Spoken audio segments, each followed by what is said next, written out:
سب سے پہلے تو اللہ تعالیٰ کا شکر ادا کرنے کی ضرورت ہے کہ اس نے یہ رمضان ہمیں عطا فرمایا۔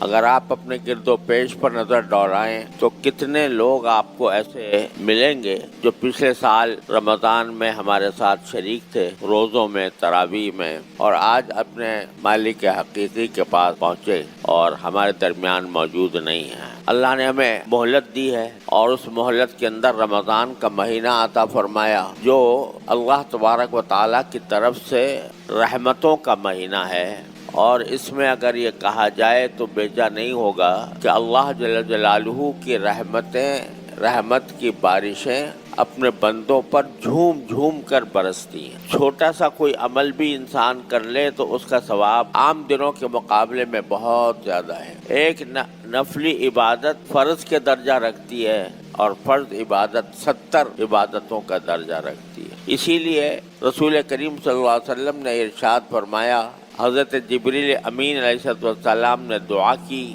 اور رسول کریم صلی اللہ علیہ وسلم نے اس پر آمین کہی کہ برباد ہو وہ شخص جس کے اوپر پورا رمضان گزر جائے اور وہ اپنی گناہوں کی مغفرت نہ کرا سکے، کیونکہ اس مہینے میں اللہ تبارک و تعالی کی رحمت بندوں کی مغفرت کے بہانے ڈھونڈ، چھوٹا سا بھی کوئی عمل کر لیا جائے اللہ تبارک و تعالی کے ہاں مغفرت کا ذریعہ بنتا ہے۔ کسی شخص کو ایک گھونٹ سے افطار کرا دیا تو وہ مغفرت کا ذریعہ ہے۔ روزہ بذات خود مغفرت کا ذریعہ ہے۔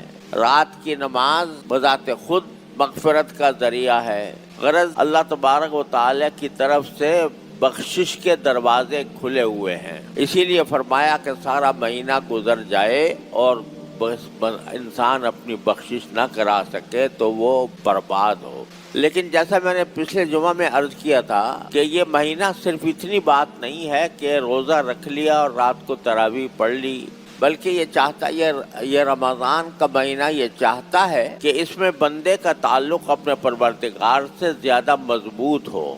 لہذا جو فرائض ہیں، واجبات ہیں، سنتیں ہیں، وہ تو اپنی جگہ ہیں، لیکن اس میں کوشش اس بات کی ہونی چاہیے کہ اللہ تعالیٰ کے ساتھ تعلق مضبوط کرنے کے لیے نوافل اور نفلی عبادتوں کا خصوصی اہتمام کیا جائے۔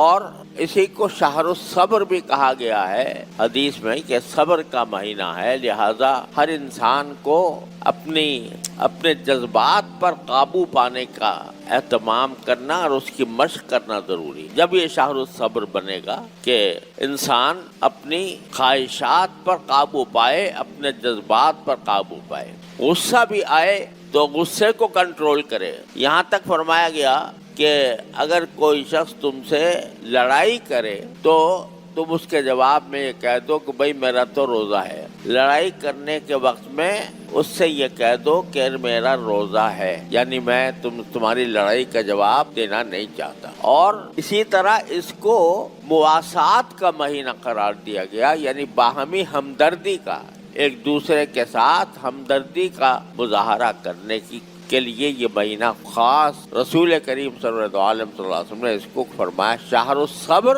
و شہر المواسات، یعنی ایک دوسرے کے ساتھ ہمدردی۔ یوں تو ہر حال میں ایک مسلمان کا شیوا ہونا چاہیے، لیکن رمضان کے اندر خصوصی طور پر انسان کو دوسرے کے ساتھ ہمدردی کا برتاؤ کرنا چاہیے۔ درسقرآن.com گزشتہ سالوں کی طرح اس سال بھی آپ کے لیے لا رہا ہے رمضان المبارک کی خصوصی نشریات۔ دنیا کے 7 ملکوں کے 50 سے زائد معروف و مستند اسکالرز کے ساتھ فیس بک اور یوٹیوب پر درس قرآن 1 کو آج ہی سبسکرائب کریں۔ www.darsequran.com